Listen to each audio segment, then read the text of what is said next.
뭐 제가 보기에 저는 공정성이 전혀 없었다 보고요. 손님이? 한마디로 그 지금 홍명보 감독이 그 월드컵에 우승해도 예. 저는 문제 있다 봅니다. 우승해도 우승해도 그게 용서될 수 있는 치유될 수 있는 그런 하자가 아니라 봅니다. 저는. 우승해도 치유가 안 될 것이다. 예. 어떤 점에서 그 그렇습니까? 과정이 예. 저는 정몽규 회장이 제일 문제라 봐요. 어허. 빨리 사퇴해야 되거든요. 예.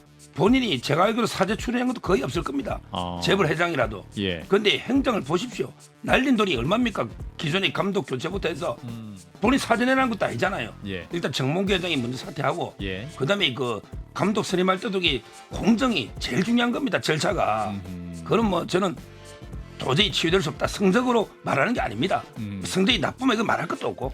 알겠습니다. 장 변호사님도. 예, 뭐 사죄 20초? 출연은 조금 했다라고는 이제 알고는 있는데 오늘 이런 증언으로 의혹이 해소됐을 것이면 별로 그래 보이진 않아요. 절차가 불투명했다고 내부에서 의혹 제기가 있었고 오늘 또 강유정 의원에 따르면 정관도 어겨가면서 이렇게 감독 선임을 했다라는 거예요. 예. 그렇다면 이게 국민들이 납득할 수 있겠습니까? 말씀대로 결과가 좋다고 그 과정이 용서되는 건 아닌 것 같습니다.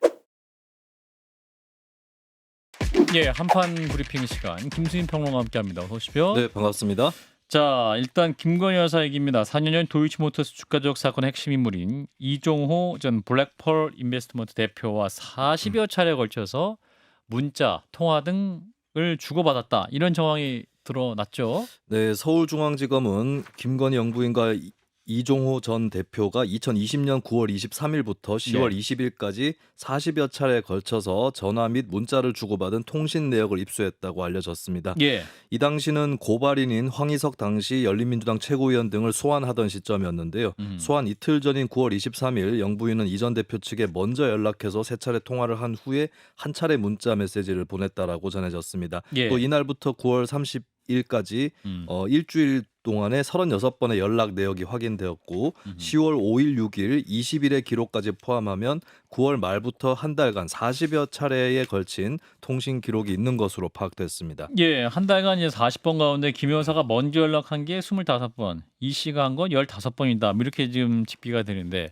자, 이종호 전 대표 측 입장도 나왔죠. 네, 이종호 전 대표 측은 처음엔 모르는 번호로 전화가 와서 받지 않다가 도이치모터스 권오수 전 회장이 김건희 대표 측에 전화니까 받아보라고 해서 받았다라고 해명을 했습니다. 예. 또 영부인과 직접 통화한 것은 아니며 불발된 경우가 많고 통화 당사자는 코바나 컨텐츠 직원이었다라고 밝혔는데요. 예. 통화했던 주요 내용은 당시 고발건과 관련해서 추측성 의혹 보도에 대한 사실관계 확인이라고 밝혔습니다. 그러면서 오히려 차명폰, 텔레그램 등의 제3의 통신수단으로 연락해서 청탁할 관계가 아니라는 반증이다라고 주장을 했습니다. 그러면 전화는 김건희 여사 전화가 맞는데 그 통화한 그 주최한 사람은 그 주체는 그 김건희 여사가 아니고 네. 직원과 통화했던 것이다.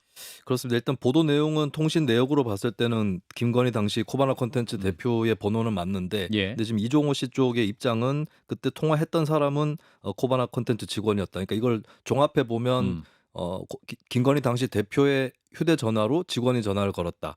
이종호 씨의 주장은 그렇습니다. 예, 그렇군요. 일단 이제 당시 이 통화 시점이 검찰 수사가 개시된 이후에 이제 수십 차례 연락을 했다는 건데 이제 어떻게 봐야 될까요, 서 변호사님부터? 이게 뭐 새롭게 놓은 게 아니고 아. 제가 알기로는 이제 이미 그 문재인 정권 때 이성윤 검사이 수사할 때 예, 확보했던 그 자료예요. 자료가 이제 뭐 JTBC 이제 언론에서 나오기 보도한 시작한 거지 것이다. 새롭게 놓은 자료가 아니고요. 아, 그때 검찰은 이런 걸 다 포함해서 모든 걸 이렇게 종합해서 기소를 못했지 않습니까? 예. 소환까지.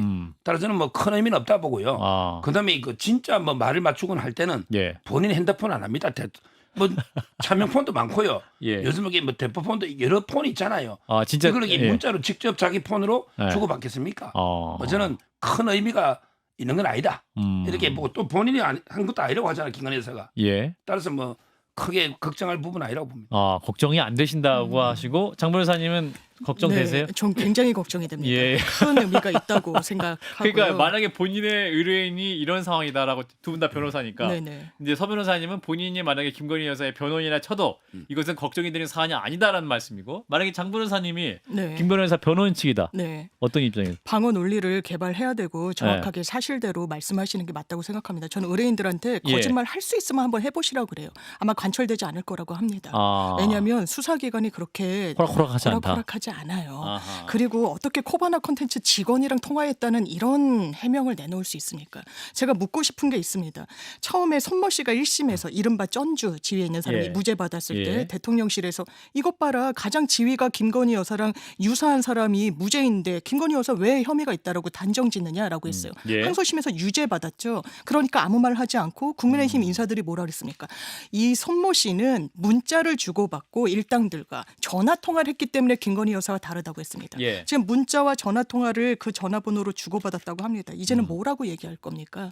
그 부분에 대해서 묻지 않을 수가 없고요. 또 하나는 제가 어제 우상호 전 의원 나오셨을 때 지금 받는 게 안전할 거다. 특검이든 수사든 이런 이야기 하시더라고요.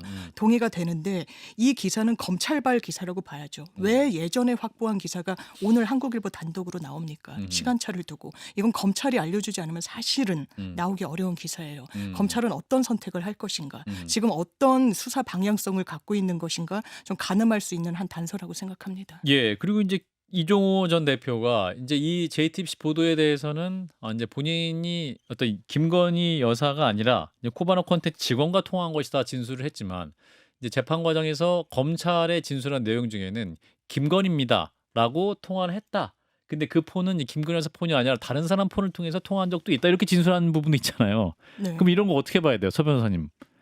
그러니까 제 말은 이제 그런 거 저런 걸 다 감안해서 감안해서 그때 수사하면 수사했던 거 아니겠습니까? 예. 근데 그때 검찰이 굳이 김건희 여사를 봐줘야 될 이유가 없고 아, 제가 보니까 10월 달쯤인가 보니까 윤석열 총장이 돼서 지휘권이 박탈까지 됐어요. 예, 그렇잖아요. 그다음에 그때 중앙지검장 이성윤은 지금 민주당 의원이고 예, 후임 이정수는 이제 그 박범계 장관이 고등학교 후배고 이렇게 임명했는데 이게 문자가 뭐 엄청나게 문자가 있다면 그걸 가지고 바로 기소하거나 소환했겠죠. 예. 저는 새로운 게 없다 보는 게 어떻게 자기 직접 핸드폰끼리 서로에게 그 문자를 하거나 또 금방 핸드폰 통화내기 놓을 거 아니에요. 예. 그게 문제가 있다면 뭐 모의하고 이런다면 점검을 하려면 그렇게는 안 할 겁니다. 아, 그래서 이미 하려면 그 당시 수사할 때 검사들이 이미 기소했을 것이 충분히 증거가 됐다면 그렇죠. 저는 예. 그래 보고 그때 아마 검찰 측에서 유출한 게 아닌가 싶습니다. 예. 김수인 평론가 어떻게 보세요? 네, 일단 오늘 JTBC가 추가 보도를 예고한 내용이 있는데 예. 2021년 11월 검찰 조사 때 이종호 씨가 김건희 여사는 내가 저장한 번호 말고 다른 번호로도 여러 번 연락했다는 진술이 있었고 또 예. 연락을 주고받은 상대에 대해서 김건희 여사를 특정을 한 것으로 그렇게 알려져서 사실 이번에 한 해명하고는 좀 차이가 있기 있군요. 때문에 예. 이 진술이 왜 달라졌는지 이 부분에 대해서도 좀 규명이 필요할 것 같습니다. 예. 그리고 이제 서 변호사님은 어떠한 검찰이 기소할 만한 부분이 없었기 때문에 지금까지 끌고 온 것이다 말씀하신 것이고 장 변호사님은 검찰이 기소를 할 수 있는데 못한 부분도 있습니까? 당연히 그렇다고 봐야 되지 않겠습니까? 이런 근거를 확보하고 나서는 예. 일단 수면 위로 오르던 때였어요. 김건희 여사가 수사선상에 오를 수도 있는 그런 시점이었습니다. 예.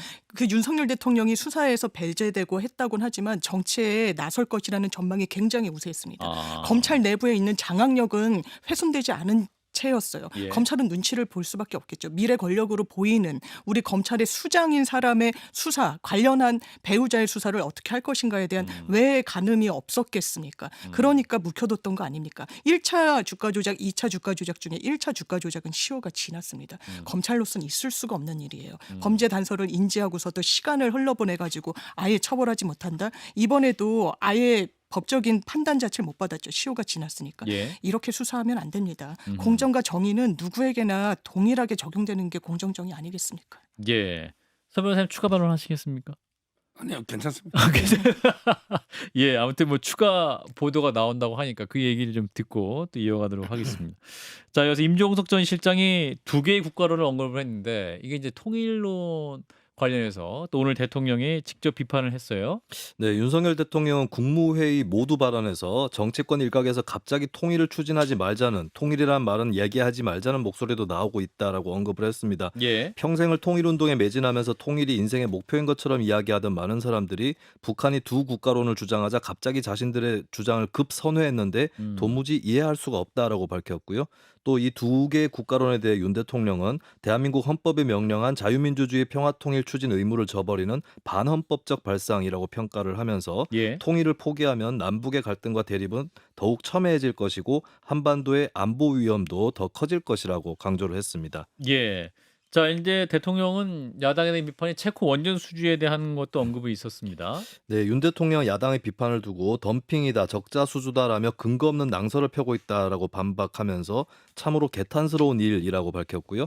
그러면서 사활을 걸고 뛰는 기업들과 협력 업체들, 이를 지원하는 정부를 돕지는 못할 망정 이렇게 회방하고 가로막아서야 되겠나라고 하면서 정쟁은 국경선에서 멈춰야 한다는 말을 강조했습니다. 예, 자 오늘 대통령이 이제 두 개의 국가론에 대해서 임종석 전 실장은 이제 평화 체제를 좀 강조를 하면서 이게 사실상 당장 통일하기는 어렵지 않겠냐 하면서 유보적인 입장으로 이제 발언을 한 것인데 이 부분을 또 이제 반헌법적 발상이다 이렇게 비판을 강하게 했네요. 서 변호사님?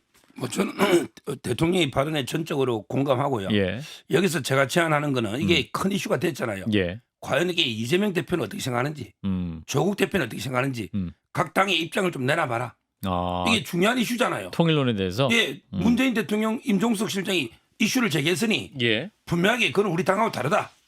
이런 식으로 이렇게 저는 이재명 조국 대표의 입장을 첫째 묻고 싶고요. 그다음에 체코 있죠. 원전.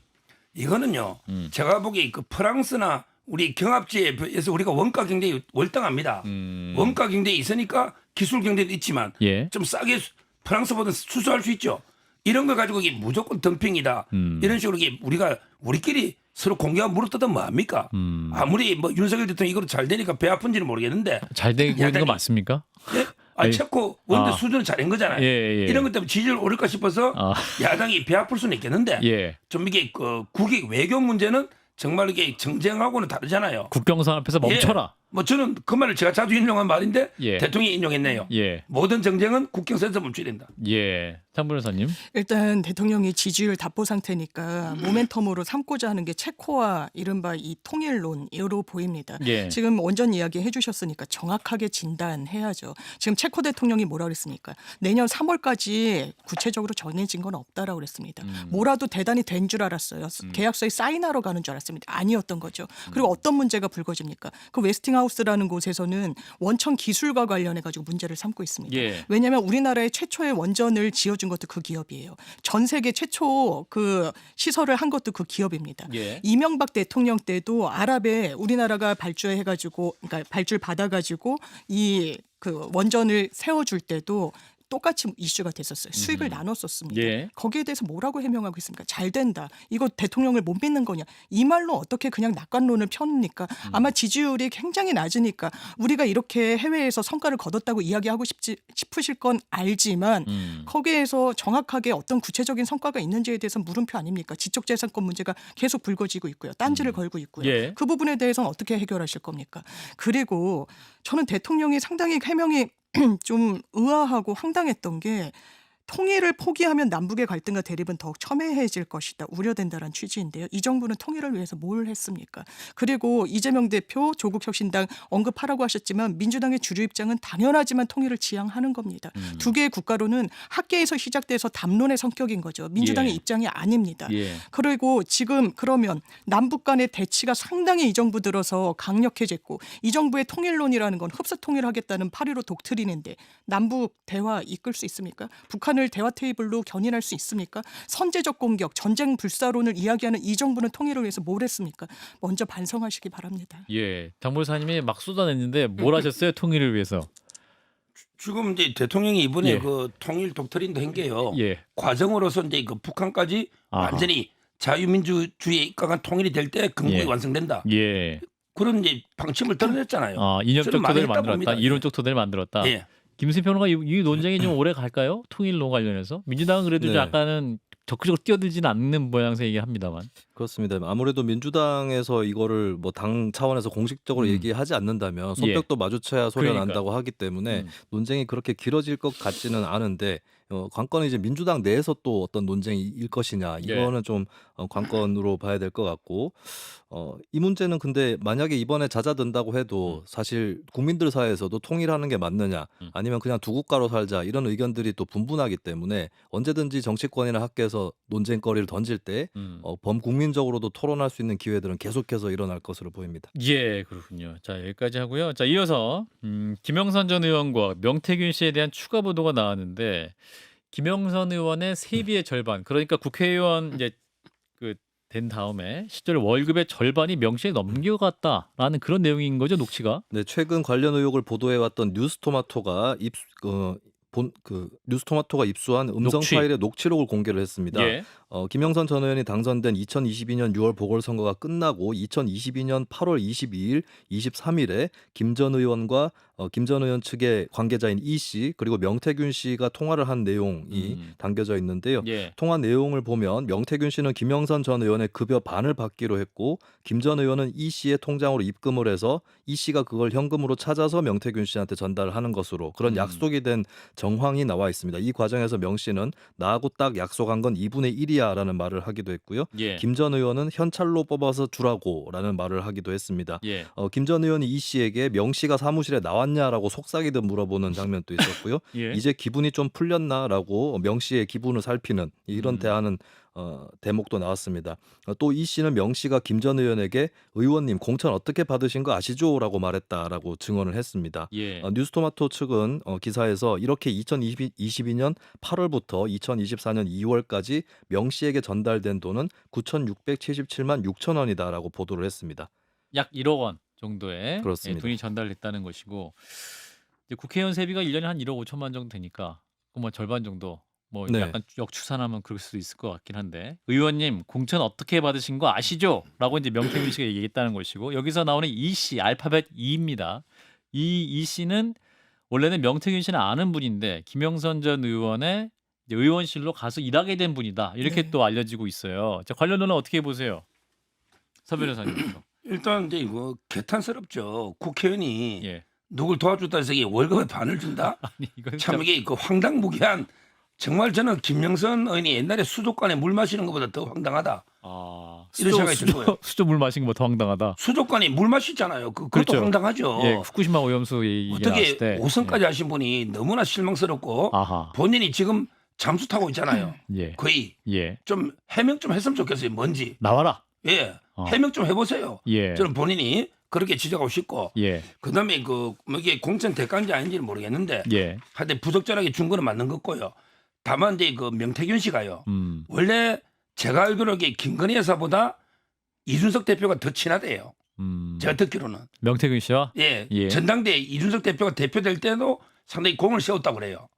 그러다 보면 그때 공천장은 이준석 대표가 주는 거잖아요. 예. 보궐선거잖아요. 예. 보궐선거. 김영성 전 의원 그때 당시. 그 대통령 취임 직전에 예, 2022년 따라서는 6월. 아마 이제 김건희 여사하고도 친분도 있을 거예요.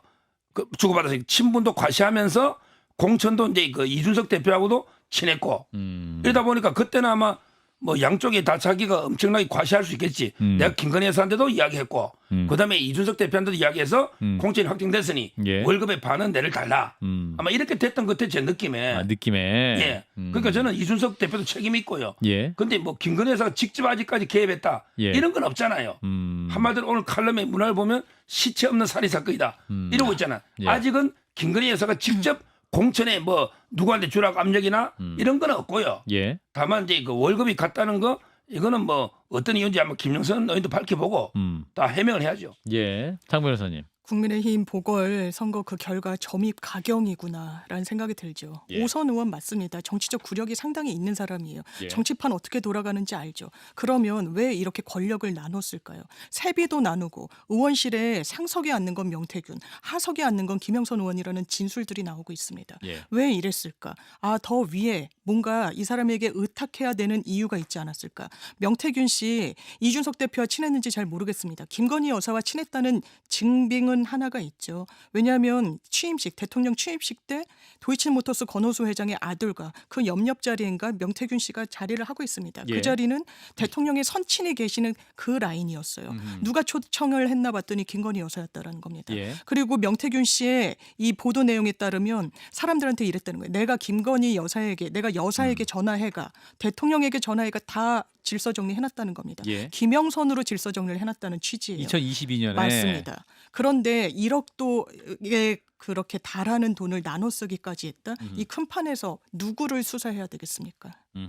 예. 관련해서 지금 또 그 목요일에 추가 보도가 나온다고 해서요. 네. 이번 추가 보도는 또 여론조사 관련이라고 하는데 예, 일단은 또 추가 보도 내용을 보고 이어가도록 하시죠. 자, 오늘 국회로 가겠습니다. 문체위에서 대한축구협회에 현안 질의가 있었어요. 핵심은 정몽규 대한축구협회장에 대한 홍명보 감독 선임 문제에 관한 그 과정에 대한 얘기입니다. 오늘 현장에서 이제 정명보 회장 사연임 가능성에 대한 질의도 있었는데 그 장면을 듣고 이어가도록 하겠습니다. 그러면 사연님 도전 안 한다고 분명히 말씀하실 수 있겠습니까? 여기서 축구 팬들이 지켜보고 있습니다. 지금 엄청난 관심을 가지시고 지금 지켜보고 있어요. 그렇게 말씀하실 수 있겠습니까? 저의 거취 문제에 대해서는 신중하게 대한민국 축구 발전을 위해서 모든 가능성을 열고 심사숙고해서 결정하도록 하겠습니다. 네, 역시 약속을 바로 하시지는 못하는 것으로 보입니다. 사연님 도전을 위한 포석이 아니라고 어떻게 이것을 증명을 앞으로 하실 것이냐는 얘기입니다. 결국 역사가 평가해주지 않을까 이렇게 생각합니다. 예, 답변을 한 분은 정몽규 축구협회장, 질문 한 분은 김재원 조국혁신당 의원의 질의 장면을 들으셨는데, 자 홍명보 감독도 논란에 대한 입장을 밝혔어요. 네, 홍명보 감독은 국민들의 공분을 일으켜 대단히 죄송하다 하면서도 불공정하거나 특혜가 있었다고 생각하지는 않는다고 밝혔습니다. 전력강화위원회가 저를 1순위로 올렸기에 감독 자리를 받았고 2, 3순위였다면 받지 않았을 것이다 라고 밝혔고요. 예. 정몽규 회장은 10차 전강위 회의에서 박은하, 포옙, 홍명보 3인을 추천했고 당시 정혜성 위원장이 홍명보 감독으로 했으면 좋겠다라고 했다라고 밝혔습니다. 예. 그리고 정혜성 전 위원장도 증인으로 출석을 해서 자신이 그 당시 사퇴했던 이유를 밝혔는데요. 정몽규 회장님께 보고드린 이상 내 역할은 여기까지라고 생각했다. 건강 가족 문제도 있었다라고 얘기했습니다. 그리고 민주당 강유정 의원은 이임생 기술총괄 이사가 감독 선임의 정권을 위임받은 축협 전력강화위원회 업무를 병행토록 하는 과정에 대해서 정관 위반에 해당한다라고 지적을 했는데요. 예. 정몽규 회장은 명확한 답변을 내놓지는 못했습니다. 예, 또 그밖에 정몽규 회장의 접대 골프 뉴미디어 중계권 계약 이슈도 과정에서 얘기가 나왔네요. 네, 국민의힘 김승수 의원은 스포츠공정위원회 승인을 받아서 회장 3년임을 받은 직후에 정 회장 소유 골프장에 초대를 해서 접대했다는 제보가 있다라고 하면서 이것이 맞느냐고 물었고 예. 정몽규 회장은 정확히 누가 있었는지 기억이 나지 않는다면서도 한 번 골프 친 적은 있다면서 접대 사실은 시인을 했습니다. 민주당 김윤덕 의원은 홍명보 감독과 친한 회사가 수의계약으로 뉴미디어 방송권을 싼값에 따서 여러 업체에 비싸게 팔아먹겠다는 루머가 돌고 있다라고 말을 했는데요. 이에 홍 감독은 자신이 축구협회 전무이사로 있을 때 계약이 있기는 했지만 당시 실무자는 아니었으며 1차, 2차 입찰에 어떤 회사도 들어오지 않았었다라고 설명했습니다. 예, 자 축구협회 문제. 일단 가장 중요한 이슈는 홍명보 감독이 이번 대표팀 감독 선임 과정에서 이 과연 과정에 있어서 절차적 공정성이 있었느냐 이 부분인데요. 자 일단 서 변호사님은 관련 논란. 뭐 제가 보기에 저는 공정성이 전혀 없었다 보고요. 그 선임이 한마디로 그 지금 홍명보 감독이 그 월드컵에 우승해도 예. 저는 문제 있다 봅니다. 우승해도 우승해도 그게 용서될 수 있는 치유될 수 있는 그런 하자가 아니라 봅니다. 저는. 우승해도 치유가 안 될 것이다. 예. 어떤 점에서 그렇습니까? 그 과정이 예. 저는 정몽규 회장이 제일 문제라 봐요. 어허. 빨리 사퇴해야 되거든요. 예. 본인이 제가 알기로 사죄 출연한 것도 거의 없을 겁니다. 재벌 회장이라도. 예. 그런데 행정을 보십시오. 날린 돈이 얼마입니까? 기존의 감독 교체부터 해서 본인 사죄 내라는 것도 아니잖아요. 예. 일단 정몽규 회장이 먼저 사퇴하고 예. 그다음에 그 감독 선임할 때도 공정이 제일 중요한 겁니다. 절차가. 그럼 뭐 저는 도저히 치유될 수 없다. 성적으로 말하는 게 아닙니다. 성적이 나쁘면 이거 말할 것도 없고. 알겠습니다.